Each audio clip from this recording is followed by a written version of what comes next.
Hi, listeners and fellow adventurers. This is Living in the Sprawl's lovely and talented fiance/producer, Lisa Lowe, here to tell you about Everytable. My days typically start at 4 a.m. to exercise, work a full day, cook, clean, and work on this podcast, all while trying to get to bed by 9 p.m.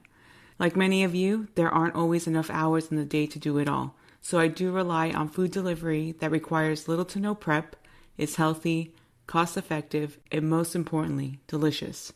Everytable is offering our listeners 2 free meals and free delivery when you use the code SPRAWL, SPRAWL, on your first subscription order.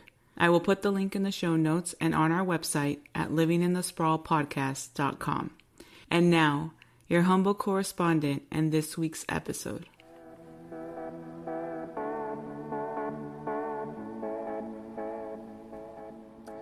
Hello, and welcome to another edition of Living in the Sprawl, Southern California's most adventurous podcast. I am your humble correspondent and host. My name is Jon Steinberg, sitting alongside my lovely and talented fiance/producer. Her name is Lisa Lowe, and we are thrilled to bring you an episode delving into an aspect of the region's past that I personally love entering into, and that is historical figures. Southern California is widely regarded as a somewhat transient area with people flocking from all over the country and around the world to settle down, resting their heads underneath the sunshine with the ocean or perhaps the desert beckoning in the background. For every actor, actress/waiter, waitress, there are a number of stories that go untold. Historical figures that have ties to the region that you wouldn't expect to learn about. So it's with that in mind that we are going to head right into some of those one-time residents with unusual or unexpected ties to the region. At number 10, Ted Williams, Teddy Ballgame, arguably the greatest baseball player in the history of the sport, born and raised in San Diego, California. My grandfather's favorite professional athlete was born and raised in the North Park area of San Diego, where he attended Herbert Hoover High School, played in the Pacific Coast League before being signed by the Boston Red Sox, where he would go on to have one of the most incomparable careers in professional sports history. The last, and probably player to have ever hit 400 as a batting average for an entire season. Williams hit .406 in 1941. A feat, again, I dare say, won't happen again in my lifetime. And when I think about Ted Williams, after I remember Eli Roth as the Bear Jew in Inglourious Bastards, belting away on a German prisoner and shouting, "Teddy effing Ballgame," I think about Ted Williams being honored at the All-Star game at Fenway Park during the latter portion of his life, and nowhere do I envision a gentleman staring at the waves outside Coronado. In any of that, I was certainly surprised to learn that Ted Williams is a San Diego gentleman through and through, and though Boston may be able to claim him on account of his outstanding professional baseball career in that city, the fact is, he grew up in the land of fish tacos and microbreweries. And just while we're on the subject of Ted Williams, I was really interested when I learned that his baseball career was interrupted 3 separate times in order for him to serve in the United States Armed Forces. That's a total of, I believe it was 5 years, 5 seasons kind of lost. to World War II and then the Korean conflict. And yet Williams came back and at ages 39 and 40 was still an all-star and performing at the highest levels of the sport. I'm not going to go into some of the shenanigans that occurred between he and his son, wanting to cryogenically freeze his body. You can read about that elsewhere. But Ted Williams, from the same hood as Ron Burgundy. Who would have known? Number 9, Amelia Earhart, the queen of aviation herself. Now, she was born in Atchison, Kansas, was a daughter of the Midwest, and attended school in both the Midwest and the East Coast. But her last stop, as fate would have it, was Toluca Lake, where she resided at what I imagine was meant to be the home where she and husband George Putnam would ultimately start a family and live out their glory days. Amelia Earhart, of course, disappeared in 1937, right around the age of 40. And though her remains have never been found and the exact cause of her disappearance has never been ascertained, we can tell you for certain that she resided on Valley Springs Drive in Toluca Lake with her former publishing magnate husband, George P. Putnam. She had spent time in her youth with the family in Long Beach, where she took her first aviation lessons, and a number of her flights began in the Burbank area, which is essentially Toluca Lake. You know what I found fascinating about Amelia Earhart? I had no idea regarding any of this until I did some reading. Apparently, she worked as a nurse in the Toronto area during the influenza pandemic of 1918, where she got really sick herself and was hospitalized for the better part of a year. Sinusitis plagued her for the rest of her life after her work during that pandemic. I imagine the tremendous weather in Southern California and her husband's gig at the time working for Paramount Pictures would have been chief motivators for the couple to relocate to the City of Angels. Amelia Earhart serves as an icon for, of course, those in the aviation industry and the transportation field writ large, but she's a feminist pioneer for the ages. And I'm so thrilled to say that Southern California residents can claim her history as a part of theirs. Number 8, Joe Louis, the Brown Bomber, the architect of one of boxing's greatest careers, and the man responsible for badly defeating Max Schmeling at Yankee Stadium as Adolf Hitler watched from Germany in one of the 20th century's most iconic moments in sports, and a man with a couple of Southern California connections.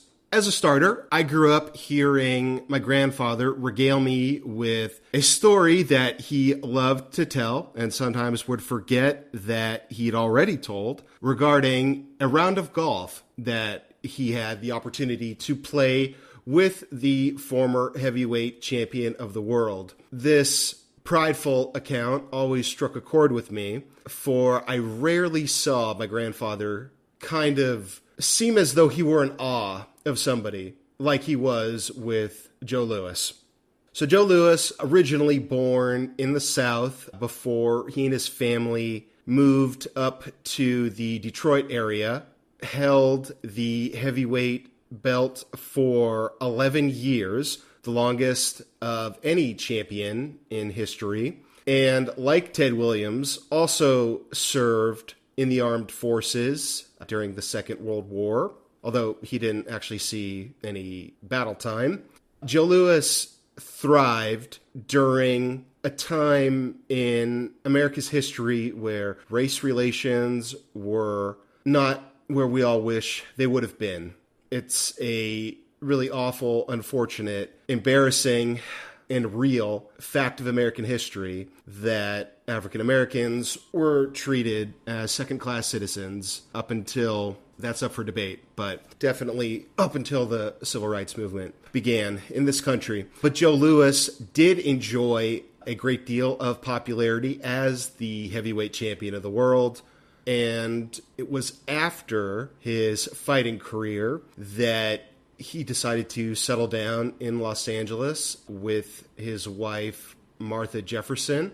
They owned a home in the South Los Angeles area. And it was during this time that Joe Louis's adoration for the game of golf really sprang to the forefront.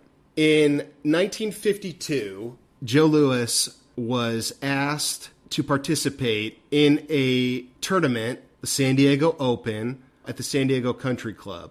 And it was his participation in said tournament that marks his name down in the history books as the first African American to ever play in a PGA-sponsored tournament. There is a great article on The Undefeated that came out in 2020 about Joe Louis's contributions to the history of golf, and I was overjoyed to learn that in addition to his defeat of Max Schmeling, Joe Louis also broke important barriers in both sports and a cultural sense, as he was technically the first African American to ever participate in a PGA-sponsored event. And maybe it was for this reason that my grandfather, who at the time of his death was the longest serving member of the Los Angeles Council on Human Relations, really admired him so much and seemed like he was in awe every time he spoke about Joe Louis. So, as a post-boxing resident and for his contributions to the history of golf, we list him here, Mr. Joe Louis.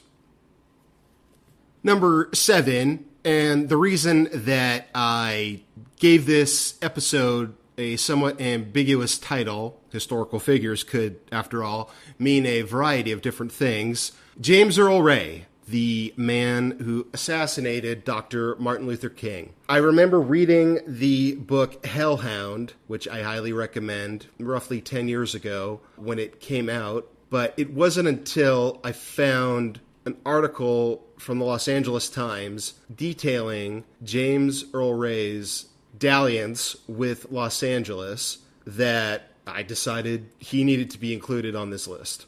So before the fateful events of April 4th, 1968, James Earl Ray moved to the Los Angeles area in the November of 1967. He rented an apartment in kind of the border of Hollywood / East Hollywood.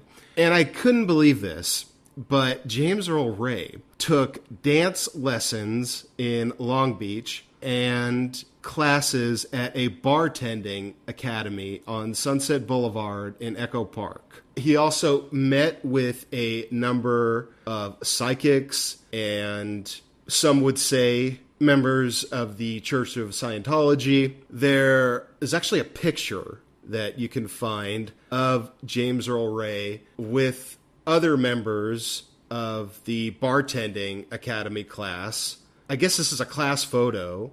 The assassin who took the life of Dr. Martin Luther King, yes, there's a class photo from a bartending academy where he did receive a degree. Do you get a degree from a certificate, I think is actually what you do get from a bartending academy. He was going under a different name when he resided in the Los Angeles area, and it was only after he was apprehended following King's assassination that certain members of the community in Los Angeles allowed their jaws to hit the floor aghast at the person who'd been standing alongside them at their bartending, academy classes, and their dance lessons.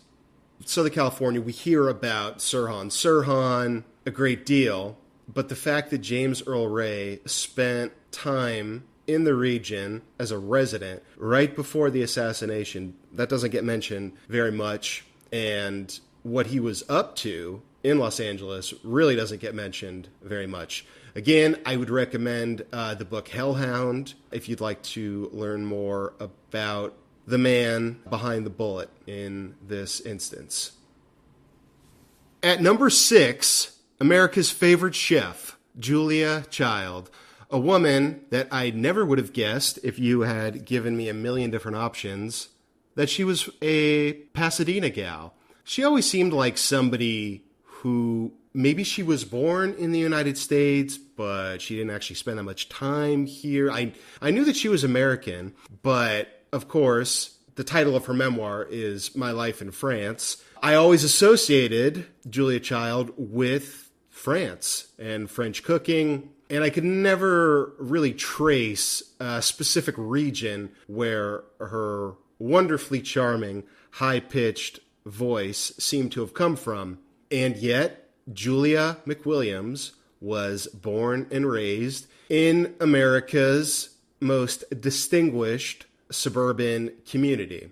Now, she did attend boarding school during high school, and she went to Smith College in Massachusetts before her professional life began, but her roots are decidedly in the Southern California area in Pasadena. I actually got a chance to see the house where she grew up. It still exists, although at this point, it does kind of resemble a place that might have been discussed on our urban exploration themed episode. The house is pretty well abandoned. It's one of those properties that was purchased by Caltrans as they sought to expand the 710 freeway. But since that hasn't happened, and there's no plan of it happening anytime soon, the house simply sits abandoned, and it was the home of the most famous chef in American history. I do know that there are efforts underway to get the home listed on the National Register of Historic Places so that it's not torn down. But if that effort is unsuccessful, let the world know that Southern California has the great pleasure of claiming Mrs. Julia Child, America's chef. At number 5, that bastion of independent, right-leaning political thinkers out there, Ayn Rand. Who would have known there was a California connection for the author of Atlas Shrugged and The Fountainhead? But alas, there is. Ayn Rand resided in the San Fernando Valley with her actor husband during the 40s and 50s. And they actually lived at a house. I don't often say specific addresses, just I don't want to be that person, because I feel like you can find them on the internet if you are truly interested. But I can say it because the property is no longer there. So Ayn Rand and her husband lived at what was known as the von Sternberg House at 10,000 Tampa Avenue in the San Fernando Valley within the neighborhood of Northridge. The house was designed by one of my favorite architects, someone who we will be discussing on a future installment of the podcast, Richard Neutra. The home was originally designed for filmmaker Joseph von Sternberg, and the unusual house, I've seen photographs, and you can too if you, again, consult that wonderful website we all love so much, Google. After the filmmaker sold the house to Ayn Rand and her husband, the couple did live there, as I mentioned, for a couple of decades. Originally, she was worried because Northridge is roughly 20 miles, give or take, away from a number of the studios in the Los Angeles area where she was working as a screenwriter at the time. And though a number of Richard Neutra's designs homes that were designed by him are on that aforementioned National Register of Historic Places. This one, as fate would have it, was not included on any such list, and as a result was demolished in 1972. So, unfortunately, no one has the opportunity to see the place where Ayn Rand did 2 decades worth of her work. Now, when we think about the reputation of Ayn Rand and the connotation to which her work is now most often ascribed, a place like Los Angeles seems about as far as humanly possible away from any of that. But the 1940s, 1950s offered a whole host of ways in which a person could lead an effective life in the region. That's the great thing about the Sprawl. It's large enough to encompass everyone's interests and lifestyle. So, though we may not wholeheartedly agree with Ayn Rand's philosophies, shall we say, I've read Atlas Shrugged and The Fountainhead, actually, and We the Living, and her talent is undeniable. And those books mark some of the most significant literary contributions to the 20th century that history was able to produce. So we're happy to have Ayn Rand's history right here in our backyard. At number 4, so excited to talk about Richard Valenzuela, or as many of you would know him, Richie Valens, the gentleman behind La Bamba, Donna, Come On, Let's Go, and whose life tragically came to an end as a result of a plane crash that occurred on the day the music died, or so sang Don McLean. Valenzuela, was born and raised in the San Fernando Valley area in a community called Pacoima. Now, as I've alluded to on a few prior episodes, I happen to live in the San Fernando Valley as of this recording, and my knowledge of Pacoima was basically recalling the throwaway line at the start of the movie Speed, where Keanu Reeves and Jeff Daniels are talking about how Dennis Hopper had the capacity to detonate a bomb inside of a Los Angeles elevator from anywhere in the world. Jeff Daniels reminds Keanu Reeves he could have blown that thing from Pacoima. And I'll be honest, at the time, I thought, oh, he means like Grenada or New Guinea or something like that. I had no idea he was talking about an area that was about 18 miles or so away from where the events of that scene are supposed to take place. In any case, it's in this community that Richard Valenzuela was born and raised. He attended junior high school at Pacoima Junior High, and in 1957, there was a pretty insane plane collision that happened in the area, pretty much right over the middle school. And debris from this plane collision scattered onto the valley below, injuring 70 plus school children at the middle school, killing a few, and taking the lives of all the passengers aboard the 2 planes that had collided. Richie Valenzuela was at his grandfather's funeral at the time, but his memories of that freak accident did instill within him an inherent fear of flying, which makes his tragic passing in a plane accident all the more terrible. There's an album you can find on iTunes that's basically a live from Pacoima Junior High, and the area does get a lot of love in the 1987 biopic La Bamba, starring Lou Diamond Phillips. But, and maybe this is my own ignorance at play, I'm fully ready to admit that.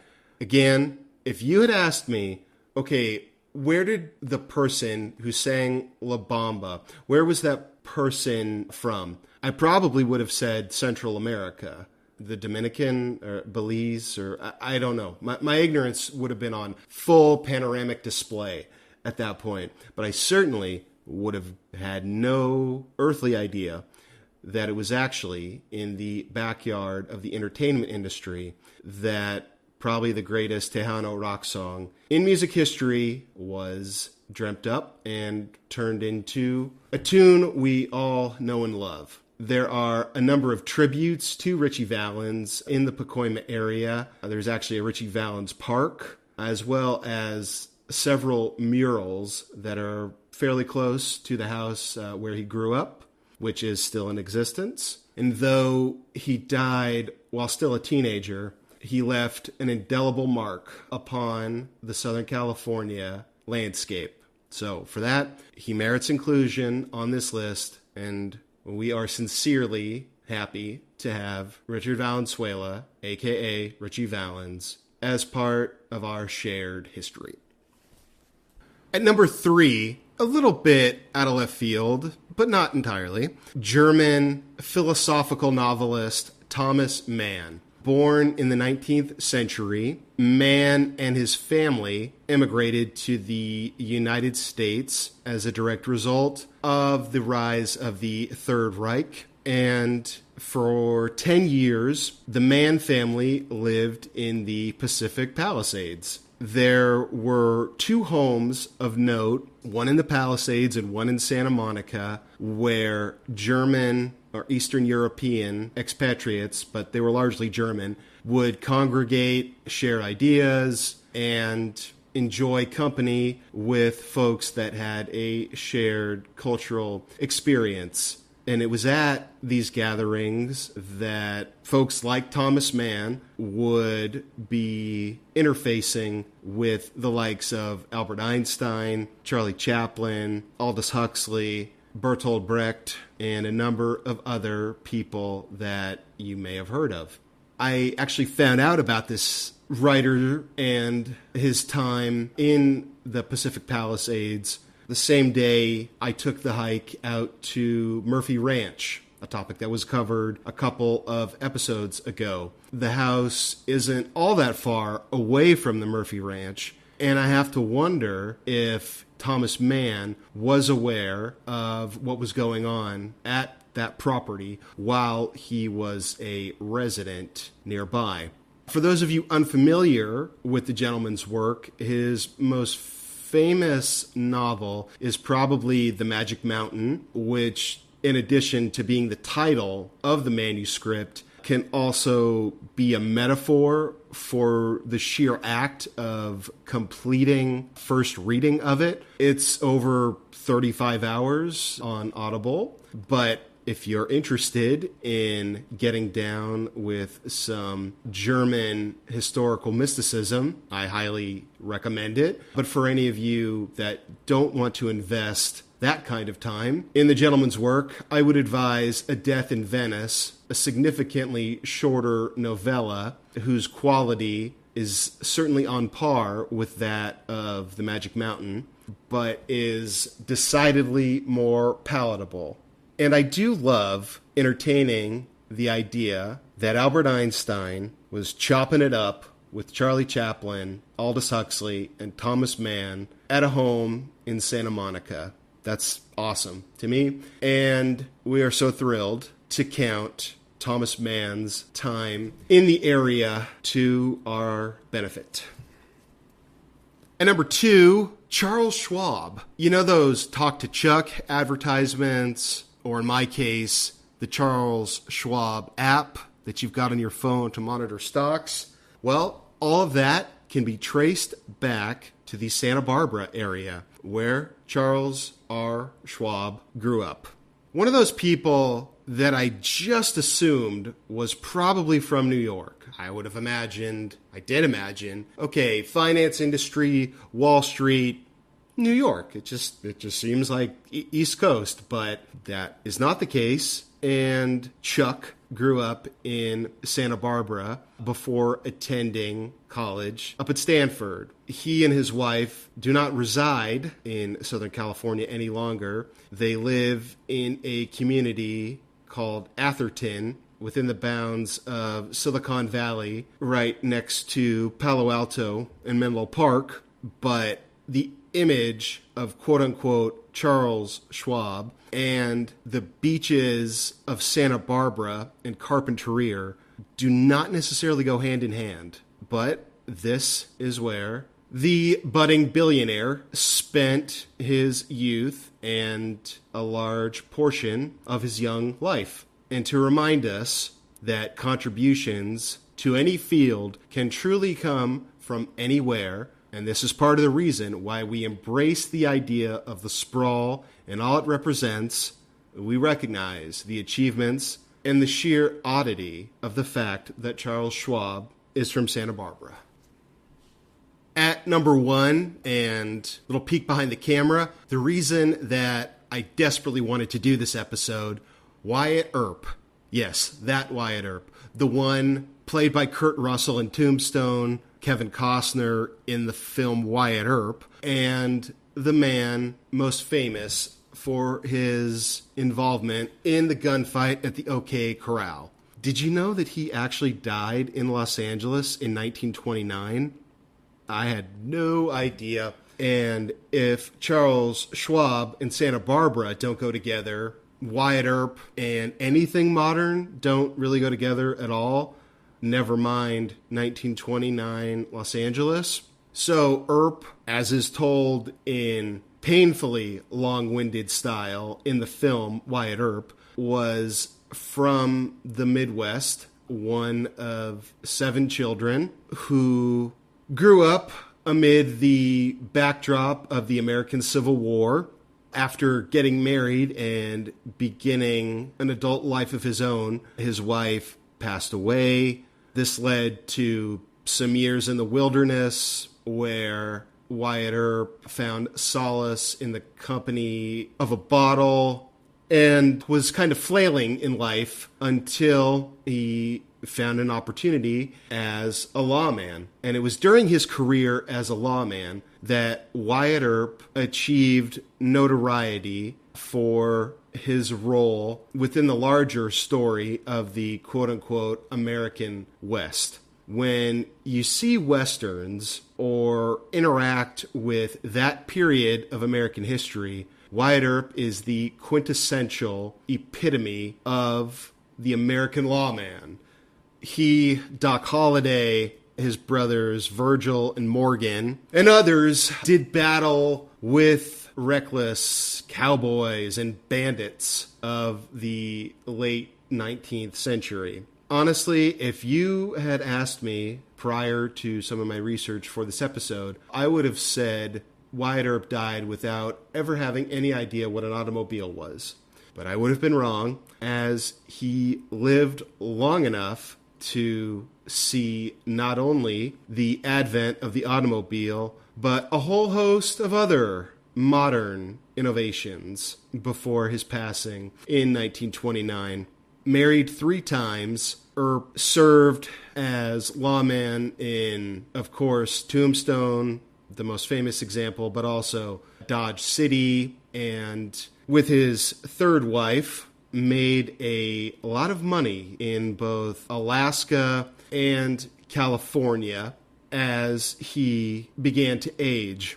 Josephine Marcos, Earp's 3rd wife, and he actually resided in a town, or an unincorporated area, that now is named after him. Yes, there is a town called Earp. It's in the extreme southeast portion of the state, and it's near the spot where Wyatt and Josephine spent a great deal of time as we rolled into the big bad 20th century. But toward the end of his life, the couple found themselves residing primarily in the Los Angeles area, where Earp befriended the likes of filmmaker John Ford. And even though Wyatt Earp probably wasn't even the highest achieving member of his own family, that was probably his brother Virgil, his outsized reputation has made him a pop culture staple.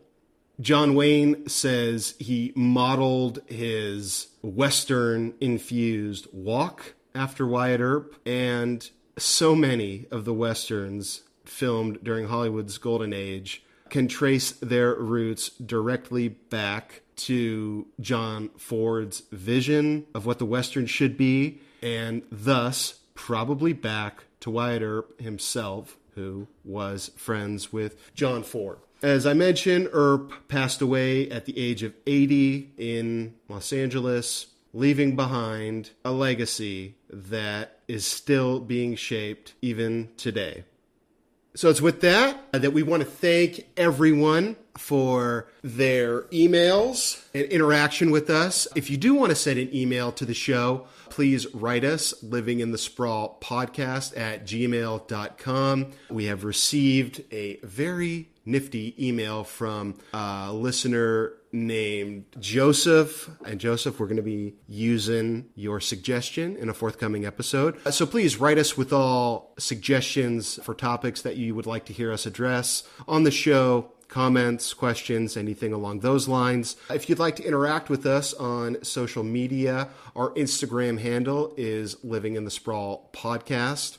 And as we close out episode 14, I'd like again to thank you for your continued support for the program. If you would like to support us, there's a really easy way to do that. Hop on Apple or any of the platforms where you do listen to the show. Give us a 5-star rating. And if you write a review, that is also helpful. Reviews, ratings, for reasons unbeknownst to me, those do serve kind of as like the lifeblood of a podcast. So those are very much appreciated. And on behalf of my beautiful, lovely, talented producer/fiance, Lisa Lowe, my name is Jon Steinberg, your humble correspondent and host. Thanking you again for listening to Living in the Sprawl, Southern California's most adventurous podcast. Till next time.